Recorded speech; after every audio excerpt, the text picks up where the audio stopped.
was walking through the woods off the beaten track a bit, and I smelt this really overpowering sweet smell. Being nosy, I pulled back the undergrowth to have a look and found a dead body. The guy had clearly been there a while and wasn't looking great, all swollen and green and black with various runny bits. The local wildlife had also been dining well for a few days. I called the police, who told me to wait with the body until they arrived. Being in the middle of nowhere, it took a while for them to arrive, and it got dark, and I was just sat there in the dark with him for a long time. It turned out he had committed suicide. For a long time afterwards, I had dreams about him, and he would talk to me, and not nice things, mainly about how he was angry I had disturbed his resting place, and he wanted me to kill myself.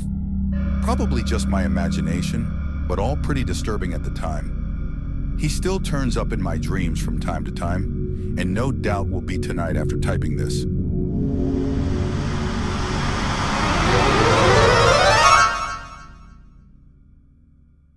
About 2 years ago, I was driving home from a family reunion pretty late at night, and the drive was about 2 hours.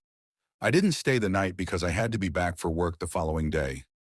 Most of the drive was on roads with dense bushes and trees on either side, the real creepy ones you see a lot in movies. Anyway, I'd been driving about 45 minutes, and I was starting to get really tired. You know how sometimes you just suddenly become really tired? Out of nowhere? Well, yeah, that happened to me. I knew I wasn't going to last, but I didn't come across any place that I felt I could park and safely sleep. Anyway, after it became clear to me that I wasn't going to find a place to pull up, and my tiredness wasn't going away, I did something very questionable.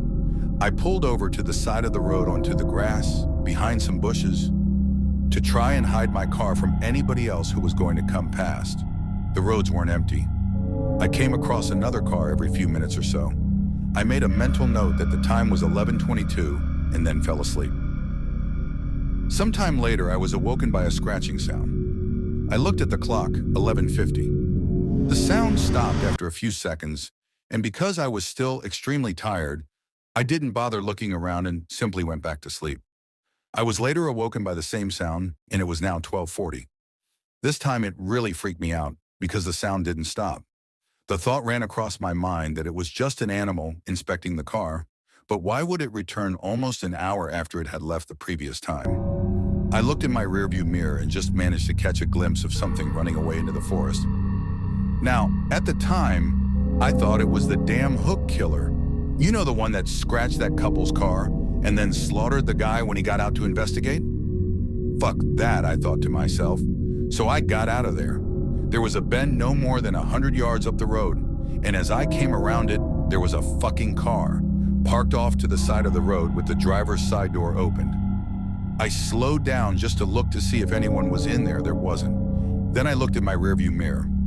I didn't see anything, and all of a sudden, this guy comes sprinting around the corner. He starts screaming at me, shouting stuff like, "Hey, you, get the fuck out of your car, now!" I noped the fuck out of there and sped off. I never saw the guy again. Moral of the story? Don't fucking sleep on the side of a deserted road.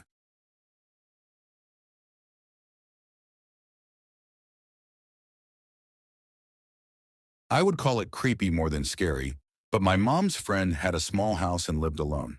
She noticed weird things: a batch of soup depleting faster than usual, missing eggs, damp towels in the hamper when she hadn't used any, extra dishes in the dishwasher, etc. This went on for months, some thumping around in her attic, and went to investigate. She found some makeshift living quarters: small radio, hot plate, sleeping bag, pillow, food wrappers, etc. She called the cops, who came to keep an eye on the place. They ended up catching a homeless man climbing a tree, trying to sneak into her attic window. He had been doing this almost daily. He would wait for her to go to work, then go downstairs and help himself to food and amenities. The funny part about this story is they got to know each other throughout the ordeal, and the guy was actually very respectful, just down on his luck. She didn't press charges. Instead, let him move in, helped him get a job, and he lived in the attic until he got back on his feet.